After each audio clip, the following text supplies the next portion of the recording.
on the defense, Larry in South Florida called before the break. I think we have to, or we should, give. I know it's not easy to give the defense some grace here, but they are missing 4 regular players, Ogunjobi and Hoyt, who we don't know how they will affect this defense yet. Hairston, we also don't know much about him yet. He got hurt. We'll see when he comes back. Right. Trey White, okay, this version of Trey White, we don't exactly know yet. But those are 4 pieces that we thought would be regular pieces to this defense. And young players, Deion Walker, TJ Sanders. Like, all right, give them a little. So I'm up to 6 pieces that what they are right now. I don't know if those 6 pieces are the same 6 assets in 4 months, 3 months, 2 months, 2 months even. So it doesn't mean I know that it's going to get better.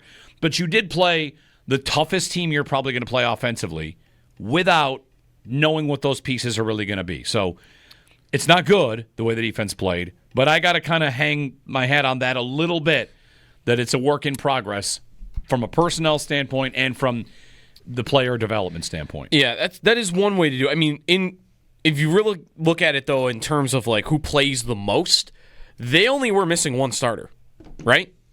Like if you were to play Baltimore in a playoff game, how many different starters would you have? Just the outside corner. I think everybody else would be the same. I think Michael Hoyt is a He's playing more than Rousseau or Bosa. I think he is as rotated in as almost anybody in that so group. Hoyt would be maybe like another one. I think Hoyt is a significant piece of what they plan to do. Okay. Because I don't know that it's enough. I mean, I got a lot of guys that were on the field on that Sunday that are going to be out there on the field again. Like this, I think last year they were missing more with Balin Spector is playing and Cam Lewis is playing and Jamarcus Ingram is playing and Cole Bishop is playing. Like I had 4 or 5 starters last year, different, I think, from the regular season game to the playoff game. Isn't Hoyt one of the most likely to see a lot of snaps against Baltimore? That opponent specific. That type of player? That specific opponent. I mean, a guy that's listed as an end that can play linebacker, that can, I mean, again, we joke about nickel corner sometimes. Isn't he exactly the player they're going to use a lot against Baltimore? Yeah, because they're going to move him around, and he's going to play something. He might even play defensive tackle sometimes. Will he be the 3rd linebacker at times? Very possible. Yeah, like I don't know what that's going to look like. Like he's... Yeah, it's very questionable because even in the preseason, they really just used him as an edge rusher, right? Yeah. But that's preseason. That's not the chess piece. You don't want to give away how you plan on using him in the first place. Is he a little bit? I mean, Bosa didn't play a poor game. He got caught a couple times by Lamar, right? Yeah, he came close. Does Hoyt become better at that, setting the edge? You're hoping he helps you against Henry more than he helps you against Lamar. Maybe. Yeah. I think it's worth mentioning him, at least, as a guy that would be in there. That's right. So they're missing a bunch of pieces, but then again, there are also pieces in there you might be concerned about. The safeties. I mean, those were the safeties. That's my biggest. And I don't want Henry getting to the second level, the third level, really.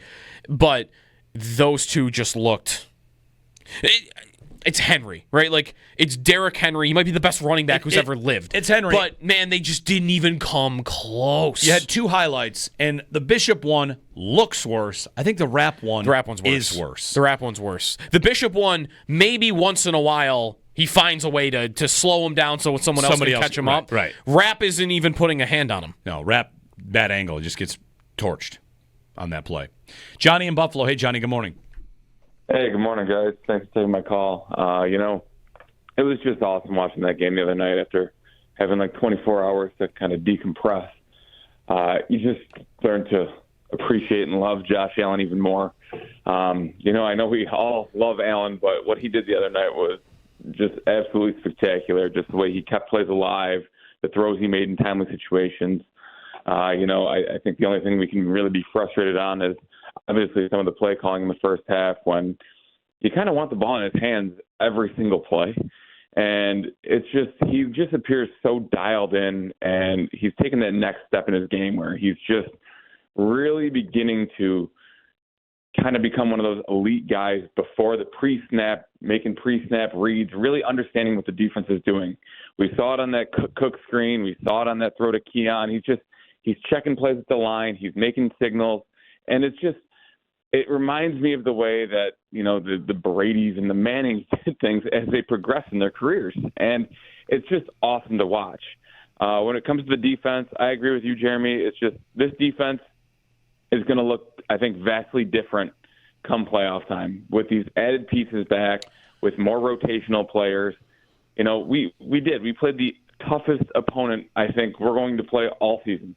Like top to bottom roster-wise, they're by far, I think them and the Eagles have the most talent on their roster. Defensively, it's just going up against, Malachi Starks, Nate Wiggins, Marlon Humphrey.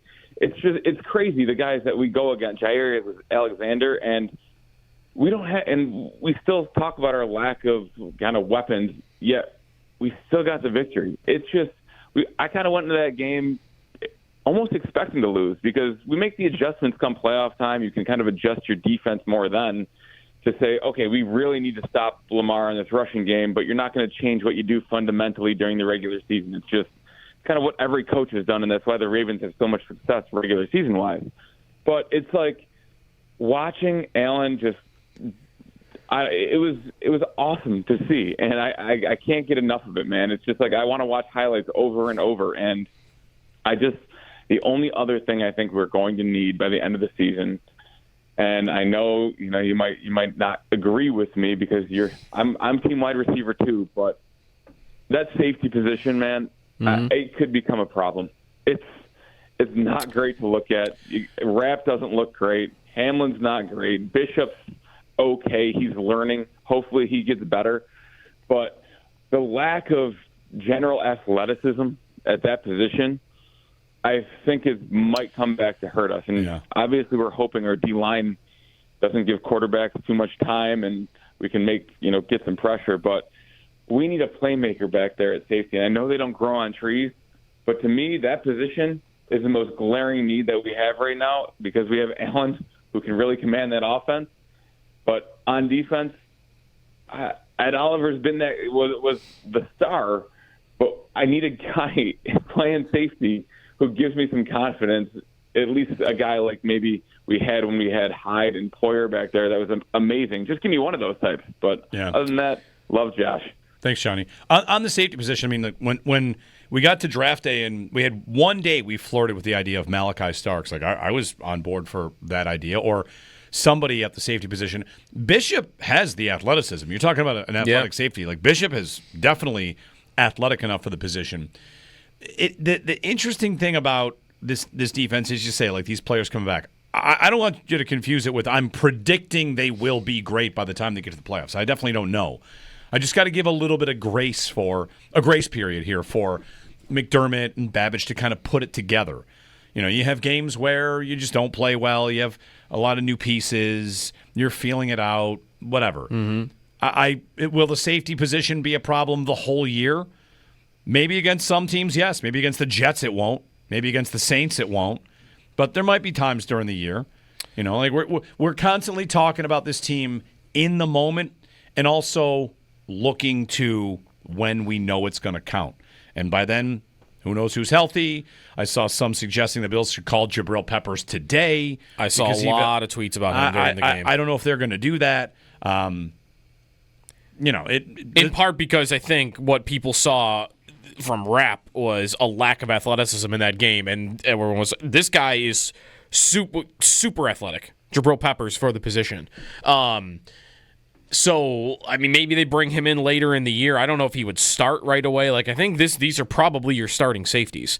If it's going so poorly that, like, even they sound like, man, we might make a move at this position, then that's a deadline move, right? Mm-hmm. That's a deadline move. I don't think they're moving on from these two safeties in the next, 3 weeks. And I don't think they play, kind of like you said, I don't think they play opponents that are going to make them get benched in the next 3 weeks. And they're not going to bench Rapp, right? No. He could look as bad as possible, and I don't think they'll bench him. He has looked as bad as possible. They still talk like they like him. I mean, he was a worse graded safety than Damar Hamlin last year. Who's the guy that's playing? Rapp. PFF pretty much hated the Bills safeties the entire season, but you don't have to trust PFF. It's up to you out there if you want to do that. 803-0550 and 1-888-550-2550. Bills over the Ravens, and Baltimore is. Who do they play this week? Good question. I have no idea. They play the Chiefs in 3 weeks. They get the Browns, the Lions, the Chiefs, the Texans, the Rams, and then the Bears. All right, that's not easy. Not easy. We'll see if the Browns are going to be scrappy this year. Matt on a cell phone. Hey, Matt. Hey, guys. Thanks for taking my call. So just a couple of things. First of all, the wide receiver argument, with regards to Buffalo, I, go back and forth with it. Yeah, would it be great to have a guy that can get separation? Yeah, we had that once. He turned out to be a diva. He went on his way. But, Allen threw for, 390, over 300 yards on, wide receivers that everybody ate. So, that's, just my point about the wide receivers. I don't have a problem with the offense. Quick thing, Matt, hold on. Not disputing. I've had a little fun with this because everybody ate. When you throw for 394, it's hard for everyone not to eat.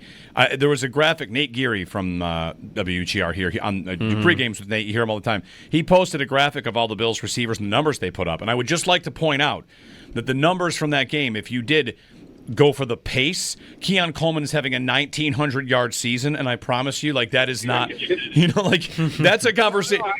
No, I'm not. It's not even a dispute. It's one of these moments where it's we could argue all we want about how they build it, but if he puts up 1,900 yards, let's decide right now. Line up, folks. You give him $35 million or not? Because those are big numbers. I hear you, but the secondary and stuff. I want to ask you guys this. I understand that the safeties look awful. Yeah. So would you bring up Poyer to tandem with one of the two, or leave those two just as they are? Well, thanks, Matt. That's been the question. On pregame with Sal, he suggested the first guy in might be if they were going to make a change there. Listen, the Bills are doing their evaluation of their tape, and this went right and this went wrong. I have no idea how close they are to making a move there. I don't think it's time to do it right now, but whatever. The first name Sal brought up was Cam Lewis, not DeMar Hamlin. It was Cam Lewis being back there. And then during training camp, it was could Jordan Hancock be in the mix? And now I got Poyer. I have Poyer signed. I have options. There's no shortage of options on what the Bills could decide to do there. Whether or not Poyer can still play, that's up for debate. So you could add somebody else to the mix. I don't know. I don't exactly think that they are going to, or even should, overreact to this game, this opponent. Yeah. What Baltimore did to quick count them on the Bishop blitz where he's 13 yards from the line of scrimmage. Maybe he should make a different read there once that happens. I don't know. How eager do you think they are to make a change? I think they'll give Bishop and Rapp as a pair weeks. It'll take something significant to go wrong back there, I think, with a deep pass to be a problem. It's also when would you bench him? Just whenever? Would you bench him right before a game against the Chiefs? Would you wait till after the Chief game so that they don't get a look at whoever you're going to start against them in the playoffs? When do you want to bench him? I don't know. I wonder how much I'll warm up to the idea of just throwing Poyer in there at some point during the course of the season. If it looks as bad as it did against the Ravens. I also don't expect that it'll look as bad as it did against the Ravens, against these opponents.